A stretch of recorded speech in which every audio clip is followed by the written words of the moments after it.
काफी वक्त पहले हमने आपसे एक बार कहा था कि हम भी एक जमाने में आप ही की तरह हुआ करते थे।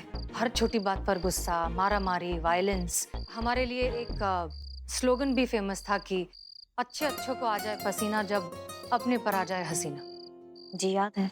वायलेंस की जगह जज्बात ने कैसे ले ली, आज हम आपको बताते हैं कैसे।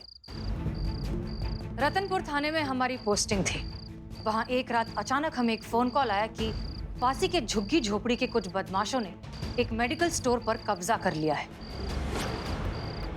बंदूक की नोक पर उन्होंने वहां के मैनेजर को, स्टाफ को, उस मालिक को, सबको हॉस्टेज बना लिया है। हमें बहुत गुस्सा आया। हमारे पास जो भी अवेलेबल फोर्स थे उसे लेकर हम गुस्से में वहां पहुंचे। मेडिकल स्टोर के अंदर घुसे और घसीटते हुए उन सारे लड़कों को बाहर लेकर आए। चार्जशीट फाइल की और उन्हें जेल भी भिजवा दिया। जब हम उन लड़कों को घसीटते हुए बाहर ला रहे थे ना, उनमें से एक लड़का बार बार हमसे कुछ कहने की कोशिश कर रहा था, लेकिन ऑफ कोर्स उस वक्त हम इतने ज्यादा गुस्से में थे कि हमने उसकी एक भी बात नहीं सुनी। कुछ दिनों बाद हमारे पास ये खबर आई कि उनमें से एक लड़का, उसकी मां बीमार थी, किसी ने उसकी मदद नहीं की। इस बात से गुस्सा होकर उसके दोस्तों ने यह तय किया कि हम कहीं से एक हथियार उठाएंगे और उस दवाई को मेडिकल स्टोर से चोरी कर लेंगे। लड़के तो जेल चले गए, लेकिन दवा ना मिलने की वजह से उस लड़के की मां की मौत हो गई। अब हम सोचते हैं तो हमें लगता है कि ऑफ कोर्स हम हमारी ड्यूटी कर रहे थे। अब आज भी यही सोचते हैं कि काश उस वक्त थोड़ी सी देर के लिए हमने अपने गुस्से पर काबू कर लिया होता तो आज उस लड़के की मां जिंदा होती। करिश्मा सिंह, हम आपकी बहुत परवाह करते हैं, इसलिए हम आपको इतना समझाते हैं, कहीं आपको उस दर्द से ना गुजरना पड़े जिससे हम गुजर रहे हैं। हम समझ रहे हैं मैडम सर, आपका डर भी और हमारे लिए आपकी चिंता भी। पर बात जरूर हमारे रवैये से शुरू हुआ था, लेकिन चोट आपके रवैये ने हमको बचाई है। अच्छा, और उसके पहले सड़क पर मारपीट किसने की थी? हमने। भरे थाने में सबके सामने हमारी इज्जत की मैया की सासू मैया हमने आपकी की थी मैडम सर, या आपने हमारी की थी? हम ये अपमान कभी नहीं भूलेंगे। ये किसने कहा था? हमने। हाँ, हमने कहा था, लेकिन दिल से कहा था। तो हमने भी आपकी कोई इज्जत की मैया की सासू मैया नहीं की थी करिश्मा सिंह, जो सच है वो कहा था। इसका मतलब आप मानती कि हम धोखेबाज हैं, हमने गलती किया है, हम मुखबिर हैं, हमने ड्रग्स का बात लीक किया है, हम ही है जो यहाँ की बातें वहाँ करते हैं और हम ही है जो छल कर रहे हैं आपके साथ और उस थाने के साथ। हमने कब कहा? आपने सबके सामने थाने में हमारी आंखों में आंखें देखकर कहा था मैडम सर। करिश्मा सिंह, आप भूल रही हैं कि आप अपने सीनियर से मुखातिब हैं। यही अपने सीनियर होने का आप हमेशा हम पे रौब जमाती है और उर्दू के भारी भारी लफ्ज बोल के आप हमें दबा देती है। लेकिन मैडम सर, आप भी सुन लीजिए, इस बार जो आपने कहा है ना, वो हमारे यहाँ पर लगा है, सीधा दिल पर, और इसकी भरपाई जल्दी नहीं होगी। आपको जो सोचना है सोचिए, आपको जो करना है कीजिए, हम जा रहे हैं। हाँ ठीक है, हमें भी नहीं आना था यहाँ पे, वैसे भी मैं संतू ने कहा इसलिए हम यहाँ आ गए। तो हमें कौन सा शौक था? हमें भी पुष्पा जी ने।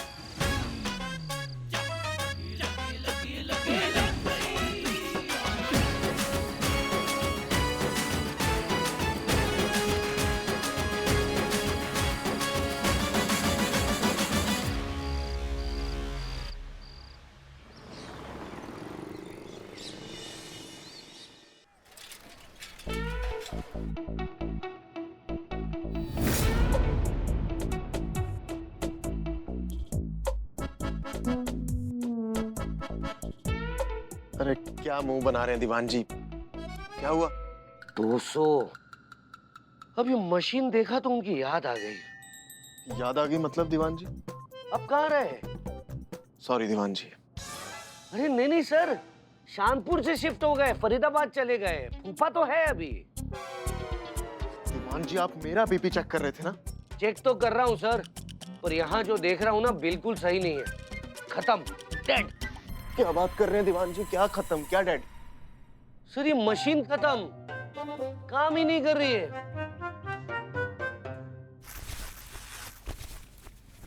आपके चेले की पहले लगी पड़ी और आपको कॉमेडी की सूझ रही है दीवान जी?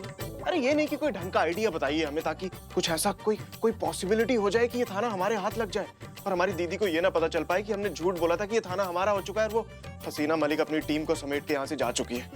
सर एक बात समझिए, जंग में जीत मायने रखती है, तरीका नहीं। आपके तरीके से नहीं जीतना है हमें ये थाना। आपके तरीके आप अपने पास रखिए। अरे जो काबिल होगा उसे मिल जाएगा थाना, और हम ऐसा कोई काम नहीं करेंगे जिसके लिए हमारा जमीर गवारा न देता हो। वाह सर वाह, अब तो आपकी जबान भी हसीना मैडम जैसी हो गई। गवारा, जमीर। सॉरी सर, ये सोच के साथ ये थाना तो क्या, आपको इस थाने को पाने का सपना भी नहीं नसीब होगा। दीवान जी शायद आप भूल रहे हैं, लड़ाई थाना हासिल करने की नहीं, इन औरतों को एहसास दिलाने की है कि हम मर्द भी कुछ हैं, हम भी बहुत कुछ डिजर्व करते हैं। दीवान जी ये लड़ाई है अपनी आइडेंटिटी प्रूव करने की, और हम ये करके रहेंगे। आप जाइए, हमें कुछ सोचने दीजिए, हमें कुछ करना पड़ेगा। ठीक है सर, अभी तो हम जा रहे हैं। और हाँ, जाते जाते आपको एक बात याद दिला दे, कुछ ही दिनों में आपके यहाँ पर कोई आ रहा है, आपकी दीदी और शायद आपके पापा भी। उनके आने से पहले अगर ये थाना आपका नहीं हुआ तो सोच लीजिएगा क्या होगा।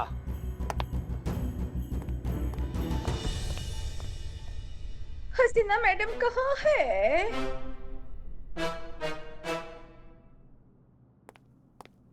आप हमारी कंप्लेंट लिखिए ना, क्योंकि हम बड़ी दिक्कत में हैं। अरे सुमन दीदी, आप यहाँ क्या कर रही? रपट लिखाने आए थे। अरे तो मुझे बोल दिया होता, थाने में आने की क्या जरूरत थी? हम क्या बताएं? आप जानते हैं ना? अरे दीवान जी, सुमन दीदी हैं, आजकल बंटी और घर को यही संभाल रही हैं, बहुत अच्छे से काम करती हैं। थोड़े दिन पहले इन्हें रखा था। अब दीदी मुझे बताइए क्या प्रॉब्लम है, यूं सॉल्व कर दूंगा। नहीं, आपसे घर के पर्दे नहीं धुलते हैं। आप हमारी प्रॉब्लम का क्या पर्दाफाश करेंगे? रहने दीजिए, ये मामला किसी महिला ऑफिसर को ही संभालने दीजिए। सर, आपकी कुंडली में औरतों से इज्जत लिखी नहीं, ये भी। बैठिए बैठिए, बताइए क्या समस्या है। जय मैडम, जय जय। Please please carry on. बताइए। घर में चोरी हुई है। क्या? तो दीदी आपने मुझे क्यों नहीं बताया? नहीं, आपके नहीं, हमारे घर में चोरी हुई है। 2 महीने पहले मेरी बेटी का रिश्ता तय हुआ था। अभी कुछ दिनों बाद उसकी सगाई होने वाली है। उसी सगाई के लिए हमने एक अंगूठी खरीदी थी, उसी अंगूठी की चोरी हो गई है। लड़कों वालों ने डिमांड की थी कि उनको कीमती वाली, महंगी वाली अंगूठी ही चाहिए। अब अगर वो अंगूठी नहीं मिली तो मेरी बेटी का रिश्ता टूट जाएगा। दया कीजिए, मेरी बेटी का रिश्ता टूटने से बचाइए ना। नहीं नहीं नहीं, आप शांत हो जाइए। आप बिल्कुल चिंता मत कीजिए। जिसने भी आपकी बेटी की अंगूठी चुराई है ना, उसके हलक में हाथ डालकर वो अंगूठी हम वापस लेकर आएंगे और आपको देंगे।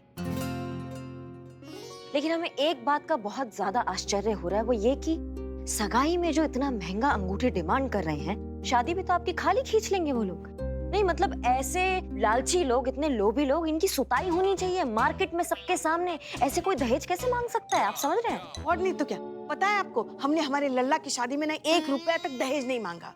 हाँ ठीक है। हाँ तो हम ये कह रहे थे कि उनको मार मार के ना ऐसा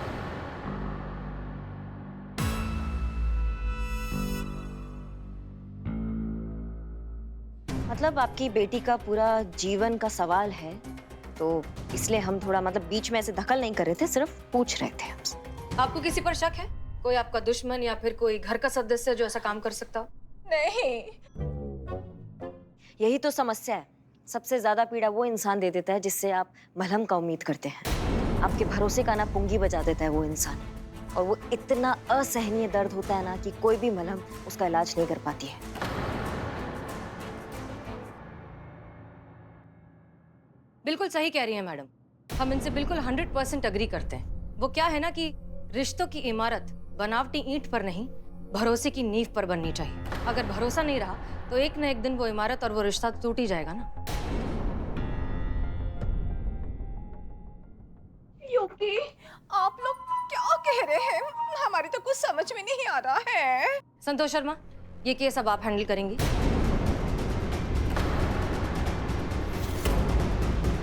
तफ्तीश कीजिए और देखिए क्या पता चलता है।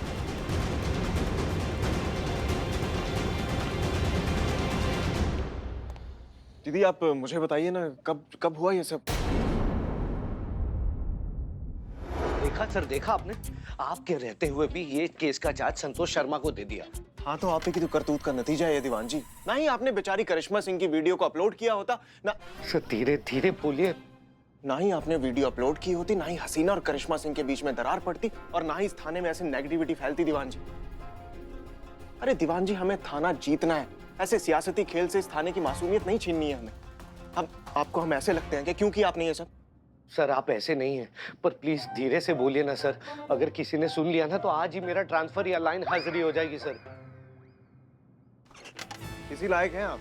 अगर हमारे गुरु नहीं होते ना तो हम खुद आपकी लाइन हाजिर करते। क्या बालों के साथ साथ अपने इंसानियत और शराफत के उसमें भी डाई मार लिए, जो इतनी काली काली घटिया हरकतों पर उतर आए हैं हम?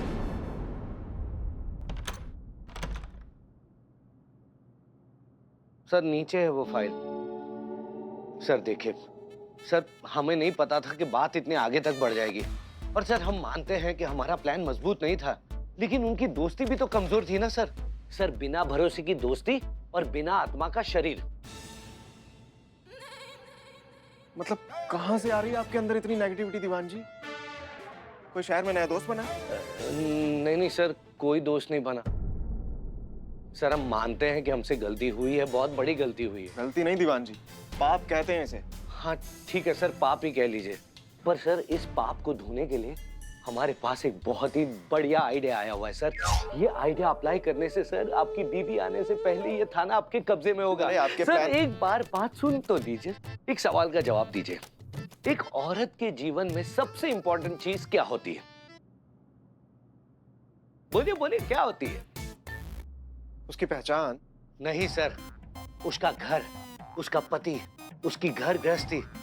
सर जस्ट सोचिए, अगर हसीना मैडम के जीवन में कोई आ जाए, उनकी शादी हो जाए, उनका पति हो, बच्चा हो, तो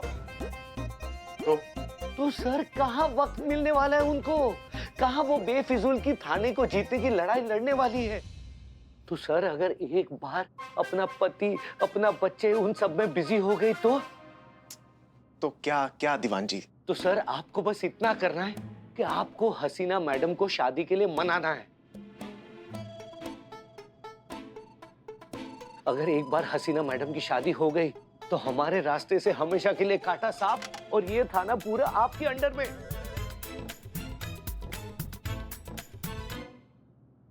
ग्रेट। शादी जो एक दिन सभी को करनी है। जी सर। और शादी के बाद ऐसे कॉम्पिटिशंस पे ध्यान किसका जाता है दीवान जी? बिल्कुल। और एक बार शादी हो गई तो कौन ऐसे पचड़ों में पड़ेगा ना? Right sir. अरे इसे कहते हैं ना पॉजिटिव प्लान। अरे अब तो मानिए, कोशिश करें तो कुछ अच्छा सोच सकते हैं आप। तो मतलब अगर दीदी के आने से पहले हसीना मलिक की शादी हो जाती है तो वो जाएंगी हनीमून अपने पति के साथ, और पापा और दीदी की नजरों में इस थाने का अकेला सच्चो होऊंगा मैं। अरे दीवान जी, इसी बात पे कुच्ची दे दीजिए दीवान जी। नहीं सर। छोटी सी? नहीं सर। पिन्नी सी? ना। अरे आइए ना। अरे सर आप शादी क्यों नहीं कर लेते? फिर नेगेटिव बात। आप हमें रास्ते से हटाना चाहते हैं हसीना मलिक को? इसे कहते हैं ना प्लानिंग दीवान जी।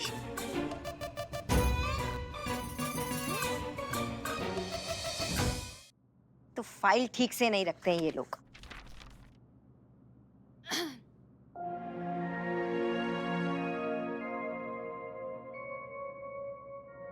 तुम गई नहीं? काहे?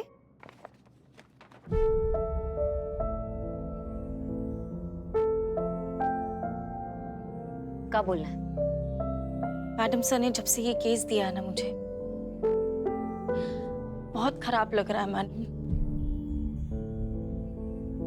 क्योंकि मुझे आप जैसा बनना है, आप नहीं बनना है। करिश्मा सिंह एक ही है और एक ही रहेगी। मुझे नहीं समझ आ रहा मैं क्या करूं, कैसे करूं, क्या स्टार्ट करूं, मैं क्या करूं मैडम? तुम सबसे पहले तो शांत हो जाओ और एक बात अच्छे से जान लो कि कोई किसी की तरह बन भी नहीं सकता संतु। ये असंभव है। अगर ऐसा होता तो हम सबके रूप एक नहीं होते। हम सब अलग अलग काहे हैं? क्योंकि भगवान ने हम सबके रंग स्वरूप अलग अलग करके हमको भेजा है, ताकि अपना एक अलग अस्तित्व है, अपनी अलग एक पहचान है, अपना अलग एक रूप है जो दुनिया के सामने आना चाहिए और जो आएगा। शायद इसीलिए मैडम सर ने तुमको ये केस दिया है संतु, ताकि तुम स्वतंत्र रूप से इस केस को सॉल्व कर सको और दुनिया को दिखा सको कि तुम अकेली सक्षम हो इस केस को सॉल्व करने के लिए और तुम किसी से कम नहीं हो। समझे हमारी बात? बाकी जब तुम ये केस सॉल्व कर लोगी तो तुम्हारे साथ कुछ अच्छा होगा तो हमसे ज्यादा खुश कोई नहीं होगा संतू। नहीं नहीं, ये समय बिल्कुल भावुक होने का नहीं है संतू। तुम इधर आओ हमारे साथ, ये देखो, ये देखो। चाची को देख के लगा था कि ये सोशल मीडिया पर होगी, और ये सोशल मीडिया पर है तुम्हारी आंखों के सामने। पर ये हमारे लिए बहुत बड़ा हेल्प बन गया संतू, क्योंकि जब हमने थोड़ा जांचा तो हमें पता चला ये वाकई अपनी बेटी से बहुत ज्यादा करीब है और जान छिड़कती है उस पर। तो अगर हम तुम्हारी जगह होते ना संतू, तो अपनी जांच पड़ताल इसी केंद्र बिंदु से करते। केंद्र बिंदु, सेंटर पॉइंट। Centre point. हम उसके घर जाते, हम पता लगाते, आस पड़ोसी से पूछते, पूरे पुरानी खाल उधेड़ते। हो सकता है हमारे हाथ में नया अंकुर आता जो असली जड़ होता इस समस्या का। क्या समझे? समझ गई मैडम। फिर काम पर लगो। Love you, love you. हे भगवान, सब कुछ जल्दी से फिर से पहले जैसा कर दीजिए। हसीना मैडम और करिश्मा मैडम का पैचअप करा दो प्लीज। कोई तो रास्ता निकालिए प्लीज प्लीज प्लीज।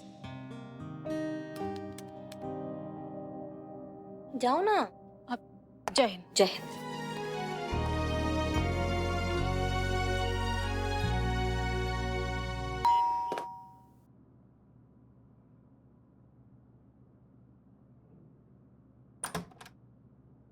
नमस्ते माँ जी। जी मैं। तुम वही हो ना हसीना के थाने के नए एसएचओ अमर ज्योति? अमर विद्रोही। हाँ वही। आप जानती है मुझे? अरे तुम्हें कौन नहीं जानता? वो मंत्री वाला पंगा, तुम्हें सामने देखकर मंत्री अपनी गाड़ी की लाल बत्ती हटाकर जो भागा है। अरे क्या वायरल हुआ था वो वीडियो। और उसके बाद वो बॉम्ब वाला मामला। अरे सब जानते हैं तुम्हें, कौन नहीं जानता। शादी की बात करने आए हो? कमाल है, आपको कैसे पता? हमारी तरफ से हाँ है, एकदम मंजूर है। जी? अरे शादी के लिए हाँ है, एकदम मंजूर है। जी वो तो बहुत अच्छी बात है, लेकिन शादी हसीना जी को करनी है ना, तो शादी के लिए उनकी हाँ का होना भी बहुत जरूरी है ना।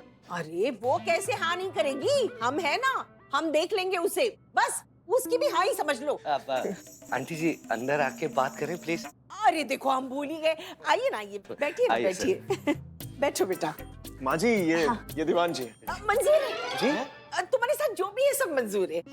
हसीना ने कभी बताया नहीं कि आपके बारे में क्या सोचती है। कमाल है, पूरा थाना जानता है कि वो हमारे बारे में क्या सोचती है। क्यों दीवान जी? आपको नहीं बताया उन्होंने कभी? नहीं। अच्छा घर में कौन कौन है? मेरे? हाँ जी पापा और 2 बहनें, एक छोटी एक बड़ी, बस छोटा सा परिवार है हमारा। घर में किसी को शादी से इतराज तो नहीं है ना? क्यों, मेरे घर वालों को शादी से क्या एतराज होगा? बहुत बढ़िया, वेरी गुड। ये बोझ भी सर से उतर गया। कब मिलवा रहे हो? किससे? अपने घर वालों से। आगे की बातें उन्हीं से तो करनी पड़ेंगी ना। पर आगे की बात आप उनसे क्यों करेंगी? कमाल है, ऐसी बातें बड़ों से ही तो करते हैं ना। कैसी बातें? शादी ब्याह की बातें। पर हसीना मैडम की शादी की बात आप उनसे क्यों करेंगी? अब अकेले हसीना थोड़ी ना शादी कर रही है, ये भी तो करेंगे। तो ये जब करेंगे तब बात भी कर लेंगे। जब करेंगे मतलब अलग अलग थोड़ी ना कर रहे हैं दोनों। कौन दोनों? अरे ये दोनों हसीना और अमर ज्योति शादी करेंगे ना। शादी? हाय रे, देखो कैसी गलत फहमी का शिकार हो गए हम। ये लीजिए, चाय लीजिए। लीजिए दीवान जी। तो तुम वो लड़के नहीं हो जिसे मैरिज ब्यूरो वाले ने भेजा था? हाँ? जी नहीं, लेकिन हम भी चाहते हैं ना कि हसीना जी की शादी ना जल्दी से जल्दी हो जाए। क्यों? अरे कैसी बात करते हैं आंटी जी, दोनों एक ही थाने में काम करते हैं तो चिंता तो बनेगी ना अफसरगिरी में। और हसीना मैडम की शादी हो जाएगी, उनका घर बसेगा, तो इससे खुशी की बात हमारे लिए और क्या हो सकती है? क्यों सर? बिल्कुल। इसलिए हम लोग आपके पास आए ताकि बात आगे बढ़ सके। कैसे बढ़ेगी बात आगे? हाँ, वो हसीना शादी के लिए हाँ करेगी तब ना। अरे माँ जी जरूर हाँ करेंगी। अब हमारी बात मानिए तो जैसा हम कहते हैं ना वैसा करिए, फिर देखिए अमर विद्रोही का जादू। वो यूं हाँ करेंगी शादी के लिए। तो आपको करना यूं है कि